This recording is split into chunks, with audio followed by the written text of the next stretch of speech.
Hello students, நம்ம இன்னைக்கு இந்த டாபிக்ல எதை பத்தி பார்க்க போறோம் அப்படின்னம்னா ரியாக்டன்ஸ் டயக்ராம். ஓகேங்களா?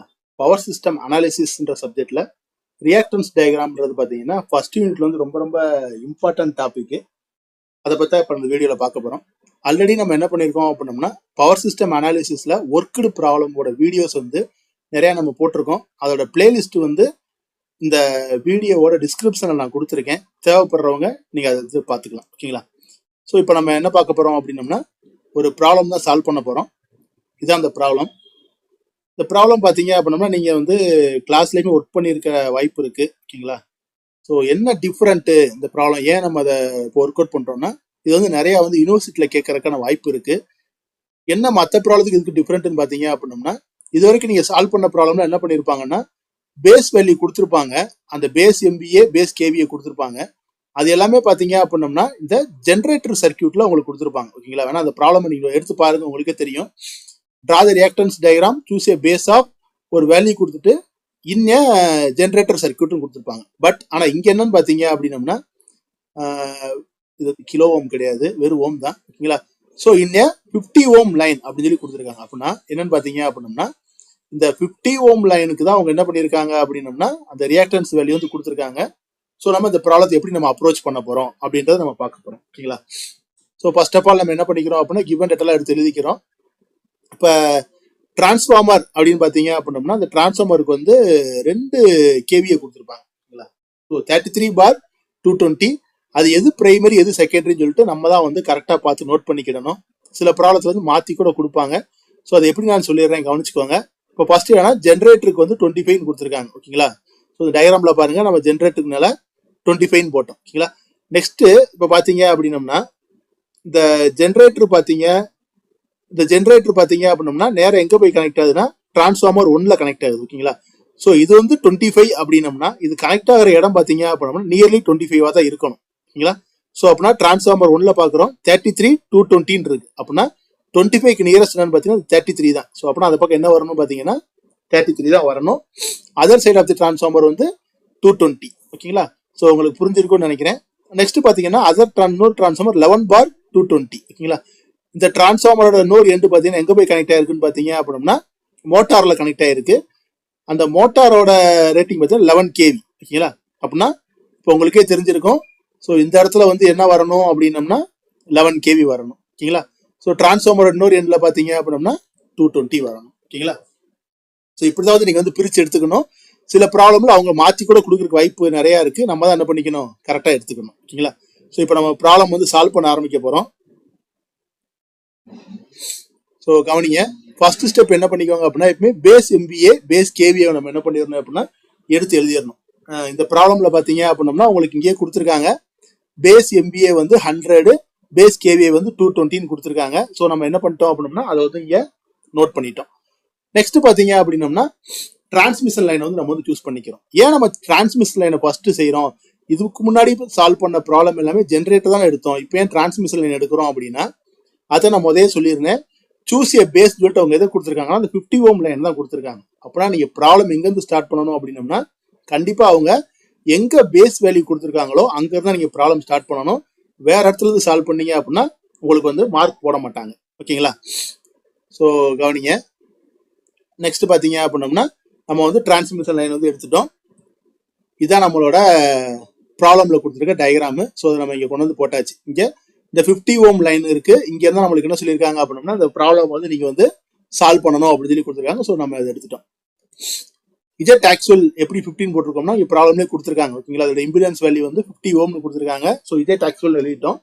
இப்போ நியூ வேல்யூ கண்டுபிடிக்கிறதுக்கு ஒரு ஃபார்முலா இருக்கு. என்ன ஃபார்முலானா இங்க பாருங்க, Z period new equal to Z actual divided by Z base. ஓகேங்களா? பேஸுக்கு என்ன போடலாம் அப்படின்னம்னா KVB new square divided by MVAB. அந்த எம்பிஏ மேல போனால மல்டிபிளிகேஷன்ல போயிருக்கு. சில பேர் எப்படி ஃபார்முலா படிச்சிருப்பீங்க அப்படின்னம்னா for transmission line Z per unit equal to Z actual divided by KVB square divided by எம்பிஏபின்னு படிச்சிருப்பீங்க. எல்லா ஃபார்முலாவும் சேம் தான். ஓகேங்களா? ஸோ இப்போ நம்ம என்ன பண்ணணும் அப்படின்னம்னா இந்த வேல்யூஸ் வந்து சப்ஸ்டிட் பண்ணணும்.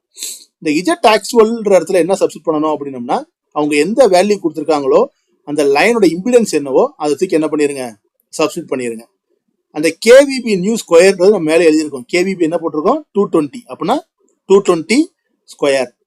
எம்பிஏவி நியூ என்னன்னு பார்த்தீங்க அப்படின்னம்னா 100. ஓகேங்களா? ஸோ சப்ஸ்டிட் பண்ண என்ன கிடைக்குது அப்படின்னம்னா சொன்ன மாதிரி தான் இஜெட் ஆக்சுவலுக்கு 50 போட்டோம், கேவிபிக்கு வந்து 220 இன்ட்டு 100. ஸோ இது ஒரு ஆன்சர் கிடைக்குது. இதானு பார்த்தீங்க அப்படின்னம்னா நம்மளோட டிரான்ஸ்மிஷன் லைனோட பெர் யூனிட் வேல்யூ. ஓகேங்களா? ஸோ நெக்ஸ்ட் நீங்க என்ன பண்ணலாம் அப்படின்னம்னா இப்போ நம்ம இந்த டிரான்ஸ்மிஷன் செஞ்சிட்டோம். ஓகேங்களா? ஸோ இங்க கவனிங்க, இந்த டயக்ராம்ல இந்த டிரான்ஸ்மிஷன் லைன் கால்குலேட் பண்ணிட்டோம். நெக்ஸ்ட் என்ன பண்ணலாம் அப்படின்னா நீங்க T1 செய்யனாலும் செய்யலாம் அல்லது T2 சால்வ் பண்ணாலும் பண்ணலாம். ஓகேங்களா? ஸோ இப்போ நம்ம எடுத்துருக்கிறது என்னன்னு பார்த்தீங்கன்னா T1 எடுத்துருக்கிறோம். T1 தான் இப்போ நம்ம சால்வ் பண்ண போறோம். That means the transformer 1. ஓகேங்களா?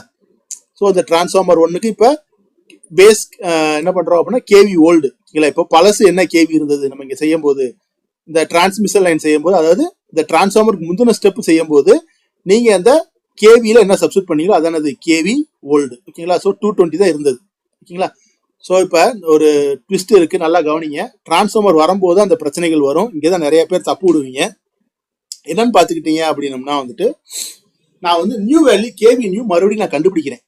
ஏன் கண்டுபிடிக்கணும்? எனக்கு கேவி நியூ ஆல்ரெடி தான் ப்ராப்ளத்துல வந்து கேவி நியூ கொடுத்துருக்காங்களே, நான் ஏன் மறுபடியும் இங்க கேவி நியூ கண்டுபிடிக்கணும்? நிறைய பேருக்கு டவுட் வரும். அதுக்கு சிம்பிளா நான் வந்து எக்ஸ்பிளனேஷன் கொடுத்துட்றேன். அவங்க ப்ராப்ளம்ல கொடுத்த கேவி நியூ வந்து இங்கதான் இந்த டயக்ராம்ல கவனிங்க. இந்த டிரான்ஸ்மிஷன் லைனுக்கு தான் வந்து கேவி நியூ வந்து 220 கேவி, எம்பிஏ வந்து 100 கொடுத்தாங்க. அதான் நம்ம முதல்ல என்ன பண்ணியிருக்கோம், இங்க பேஸ்ன்னு நம்ம அசியூம் பண்ணியிருக்கோம். ஓகேங்களா? ஸோ எப்பயுமே டிரான்ஸ்ஃபார்மரோட ஒர்க்கிங் பிரின்சிபல் என்ன அப்படின்னம்னா it step up or step down the voltage. ஓகேங்களா? ஸோ இந்த கேவியோட வேல்யூ அது என்ன பண்ணும் அப்படின்னம்னா அதை தாண்டி, அதை டிரான்ஸ்ஃபார்மரை தாண்டி போக போக, ஃபார் எக்ஸாம்பிள் இப்போ நீங்க வந்து இங்க செய்றீங்க. ஓகேங்களா? இங்க செஞ்சுட்டு அடுத்து நீங்க இந்த டிரான்ஸ்ஃபார்மர் தாண்டி இந்த ஜென்ரேட்டர் சால்வ் பண்ண வரும்போது இங்க இருக்கிற கேவி வேல்யூ ஜென்ரேட்டர்ல நியூ வேல்யூ மாறிடும். ஓகேங்களா? ஸோ ப்ராப்ளம் கண்டினியூஸா பார்த்துட்டே வாங்க, உங்களுக்கு புரியும். அதுக்காக தான் நான் என்ன பண்றேன் அப்படின்னா கேவி நியூ கண்டுபிடிக்கிறேன். ஓகேங்களா? அதுதான் நம்ம வந்து ஒரு டவுட் வரும் சில பேத்துக்கு, நம்ம ஜென்ரேட்டர் சால்வ் பண்ணும்போது நம்ம நியூ கண்டுபிடிக்கணும், ஏன் இங்க டிரான்ஸ்ஃபார்மருக்கே நியூ செய்யறோம் அப்படின்னு சொல்லிட்டு கவனிங்க, நான் சொல்றேன். இப்போ நம்ம கேவி நியூ கண்டுபிடிச்சிடலாம். ஓகேங்களா? எப்படின்னு பாத்தீங்கன்னா கேவி நியூ எனக்கு எந்த பக்கம் வேணும்னு பாத்தீங்க அப்படின்னம்னா இந்த சைடு வேணும். டயக்ராம்ல கவனிங்க, 33 சைடு வேணும். 33ங்கிறது என்னன்னா இந்த டிரான்ஸ்ஃபார்மரோட எல்டி சைடு. ஏன் இது வந்து எல்டி சைடு லோ டென்ஷன் சொல்றோம் அப்படின்னா இந்த ரெண்டு டென்ஷன் ரெண்டையும் கம்பேர் பண்ணி பாருங்க. இந்த பக்கம் 33 கேவி, இந்த பக்கம் 220. எது உங்களுக்கு கம்மியான வேல்யூ? இந்த 33 தான். ஸோ அதான் நம்ம என்ன சொல்றோம்னா எல்டி சைடு, லோ டென்ஷன் சைடுன்னு சொல்றோம். 220ங்கிறது 33 கம்பேர் பண்ணும்போது ஹையஸ்ட் வேல்யூ, அது என்ன சொல்றோம் அப்படின்னா ஹச்டி சைடுன்னு சொல்றோம். ஓகேங்களா? ஜஸ்ட் சப்ஸ்டிட் பண்ணுங்க. ஸோ கேவி ஓல்டு எவ்வளவு? 220க்கு அப்படியே இங்க போட்டோம். எல்டி சைட்ல வந்து டிரான்ஸ்ஃபார்மர் எவ்வளவு இருக்கு? 33. ஹச்டி சைட்ல எவ்வளவு இருக்கு? 220. ஸோ எவ்வளவு வரும்னு பாத்தீங்கன்னா இந்த 220யும் இந்த 220 கேன்சல் ஆகி உங்களுக்கு 33 கேவி கிடைக்கும். ஓகேங்களா? இந்த 33 கேவிங்கிறது என்னன்னு பாத்தீங்க அப்படின்னம்னா இந்த சைடு, ஓகேங்களா, அந்த ஜென்ரேட்டர்ல இருந்து டிரான்ஸ்ஃபார்மர் வர்ற வரைக்கும் இருக்கிற கேவி நியூ. ஓகேங்களா? இதைத்தான் நம்ம இப்போ கண்டுபிடிச்சிருக்கோம். ஓகேங்களா? இப்போ நான் ஃபார்முலாவுக்கு நான் அதை சொல்றேன். இப்போ கவனிங்க, ஃபர்ஸ்ட் இந்த ஃபார்முலா மட்டும் பாருங்க. இதான் பாத்தீங்கன்னா ஜென்ரேட்டர், டிரான்ஸ்ஃபார்மர், மோட்டருக்குலாம் இதான் பெர் யூனிட் ஃபார்முலா. என்ன பாத்தீங்கன்னா இஜெட் பெர் யூனிட் கிவன். இது வந்து உங்களுக்கு ப்ராப்ளம்ல கொடுத்துருப்பாங்க. டிரான்ஸ்ஃபார்மரோ ஜென்ரேட்டரோ அதோட இஜெட் பெர் யூனிட் கொடுத்துருப்பாங்க. அந்த வேல்யூ தூக்கி நீங்க அப்படியே போட்டுடலாம். ஓகேங்களா? இந்த கிவன் கொடுத்துருக்க எல்லாமே வந்து உங்களுக்கு அந்த டேர்முக்கு நேரம் ப்ராப்ளம்ல கொடுத்தது. கேவிபி கிவன் பாத்தீங்க அப்படின்னா டிரான்ஸ்ஃபார்மருக்கு அல்லது அந்த வேல்யூ டிரான்ஸ்ஃபார்மர் கொடுத்துருப்பாங்க. ஓகேங்களா? இந்த கேவி நியூங்கிறது தான் என்னன்னு பாத்தீங்க அப்படின்னம்னா வந்துட்டு நீங்க நியூ வேல்யூ சப்ஸ்டிட் பண்ணணும். ஓகேங்களா? அதே மாதிரி எம்பிஏ நியூ வந்து உங்களுக்கு மாற போறது கிடையாது. ஸோ நீங்க இங்க என்ன பேஸ் எம்பிஏ நியூ எடுத்திருக்கீங்களோ கடைசி வரைக்கும் அந்த எம்பிஏ நியூ மாறவே மாறாது. டிரான்ஸ்ஃபார்மர் செய்யும் போதும் சரி, ஜென்ரேட்டர் செய்யும் போதும் சரி. எம்பிஏ கிவன் வந்து உங்களுக்கு வந்து ப்ராப்ளம்ல கொடுத்துருக்கிறது தான். ஓகேங்களா? இப்ப பாத்தீங்க அப்படின்னம்னா இஜெட் பெர் யூனிட் கிவன் வந்து 0.15 கொடுத்துருக்காங்க ப்ராப்ளம்ல. நம்ம அப்படி என்ன பண்ணிட்டோம், அதுக்கு சப்ஸ்டிட் பண்ணிட்டோம். ஓகேங்களா? ஸோ இப்போ உங்களுக்கு அந்த ப்ராப்ளத்துல இருக்கிறத பார்க்கணும்னா கொஞ்சம் வீடியோ நீங்க என்ன பண்ணுங்கன்னா பேக் போயிட்டு நீங்க பாருங்க.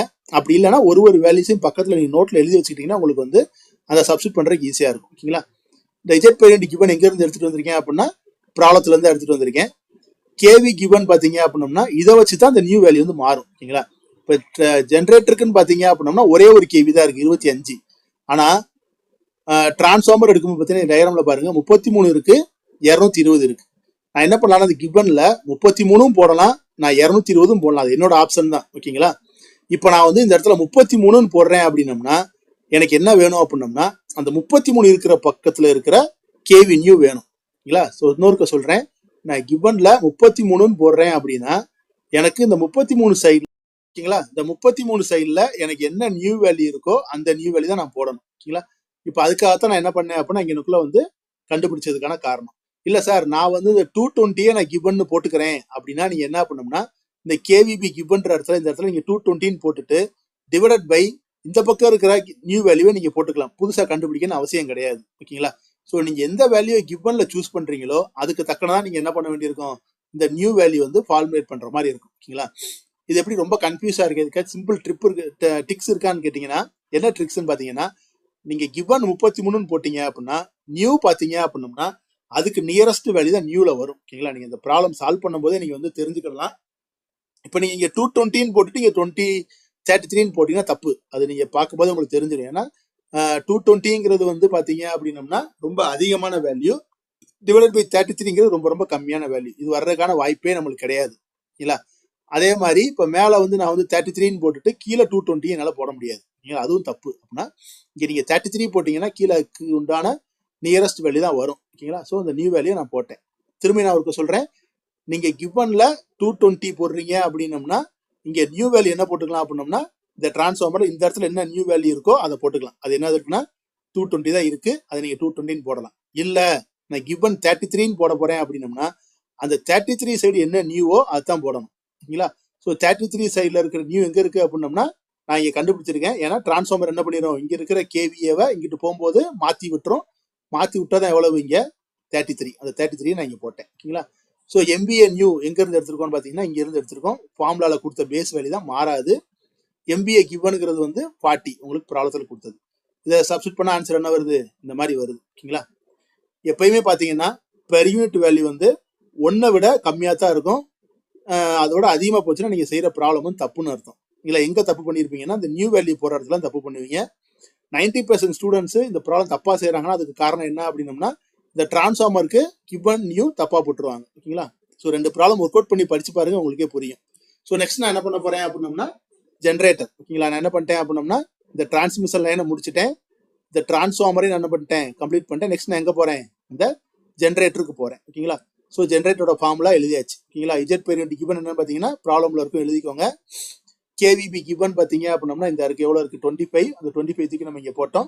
நியூ பாத்தீங்க அப்படின்னம்னா இந்த ஜென்ரேட்டருக்கு இந்த இடத்துல என்ன நியூ இருக்கு 33 தான் இருக்கு. நம்ம ஆல்ரெடி இங்க கால்குலேட் பண்ணி வச்சிருக்கோம். ஓகேங்களா. ஸோ இந்த 33 தூக்கி இங்க போட்டுருங்க. ஓகேங்களா.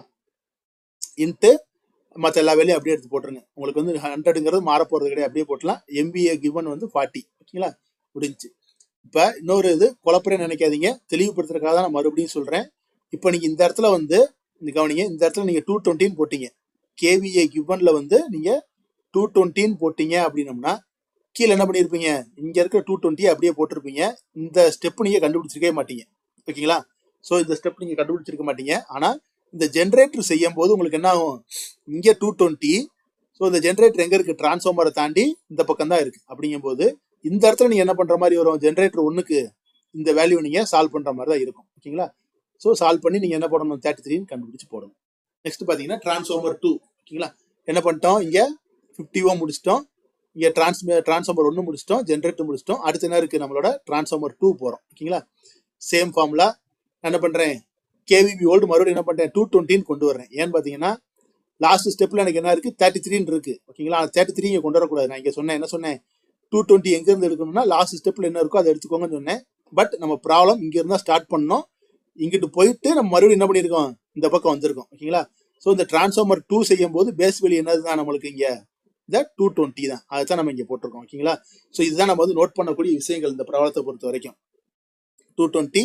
நெக்ஸ்ட் பாத்தீங்கன்னா என்ன பண்றோம் அப்படின்னா இப்ப நான் என்ன பண்ண போறேன்னா என்னோட கிவன் வேல்யூ நான் 11 போட போறேன். ஓகேங்களா. டிரான்ஸ்ஃபார்மர் T2க்கு நான் கிவன் வேல்யூ 11 போட போறேன். அதனாலதான் என்ன பண்ணிருக்கேன் அப்படின்னா நியூ வேல்யூ வந்து கால்குலேட் பண்ணிருக்கேன். 11ங்கிறது எல்டி சைடு, அதுக்குண்டான ஃபார்முலாவை நான் போட்டிருக்கேன். ஓகேங்களா. போட்டா எனக்கு என்ன கிடைக்குது, 11 வருது. கவனிங்க, என்ன பண்ணிட்டேன், நான் நீங்க எல்லா வேலையும் சப்ஸ்டிட் பண்ணிட்டேன். கிவன் வந்து 0.15, கேவிஏ கிவன் வந்து 11 போடுறேன். ஓகேங்களா. நீங்க 220 போட்டீங்கன்னா கீழேயும் வந்து 220 வந்துடும். ஓகேங்களா. Whole square into MBA new மாற போறது கிடையாது, அதே 100 தான். எம்பிஏ கிவன் வந்து உங்களுக்கு ப்ராப்ளம்ல T2ல கொடுத்துருப்பாங்க 30. ஸோ 0.5. ஓகேங்களா.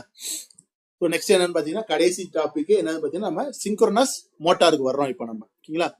இந்த சிங்க்ரோனஸ் மோட்டாருங்கிறது டிரான்ஸ்ஃபார்மருக்கு அடுத்து தான் கனெக்ட் ஆயிருக்கு. ஸோ ஃபார்முலாவை நான் போடுறேன். போட்டு என்ன பண்ணுறேன், ஆல்ரெடி இஜெட் பெர் யூனிட் கிவனுங்கிறது எங்கே இருக்குன்னா உங்களோட ப்ராப்ளம்ல இருக்கும். சிங்க்ரோனஸ் ஜென்ரேட்டருக்கு மோட்டருக்கு நேரம் 0.3 கேவி கிவன் 11. ஓகேங்களா, கேவி நியூ என்ன பண்ணியிருக்கோம், பழசுலேயே கண்டுபிடிச்சிட்டோம். 11 போட்டோம், எல்லாம் போட்டு ஆன்சர் என்ன வந்திருக்கு, 0.6ன்னு வந்திருக்கு. ஓகேங்களா, ஸோ இப்போ நெக்ஸ்ட் ஸ்டெப் நம்ம என்ன பண்ணணும் அப்படின்னம்னா ரியாக்டன்ஸ் டயக்ராம் வரையணும். ஓகேங்களா, இதுதான் ரொம்ப ரொம்ப ரொம்ப இம்பார்ட்டன்டானது.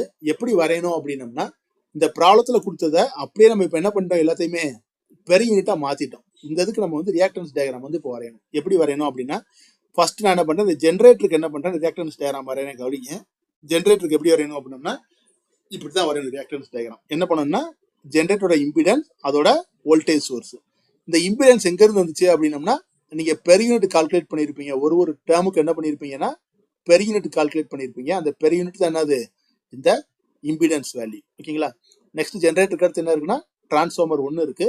ஸோ ஜென்ரேட்டருக்கு அடுத்து என்ன பண்ணியிருக்கேன், டிரான்ஸ்ஃபார்மர் 1 கனெக்ட் பண்றேன். ஓகேங்களா, இந்த வேல்யூ எங்க இருந்து வந்திருக்கும், நம்மளோட பெர் யூனிட் நம்ம சால்வ் பண்ணதுல இருந்து வந்திருக்கும், T1. நெக்ஸ்ட் என்ன இருக்கு, டிரான்ஸ்ஃபார்மருக்கு அடுத்து என்ன இருக்கு, உங்களோட டிரான்ஸ்மிஷன் லைன். ஓகேங்களா, டிரான்ஸ்மிஷன் லைன் வரைஞ்சாச்சு. இந்த டிரான்ஸ்மிஷன் லைனோட பெர் யூனிட் வேல்யூ போட்டிருக்கேன். இதுக்கப்புறம் என்ன இருக்கு, T2.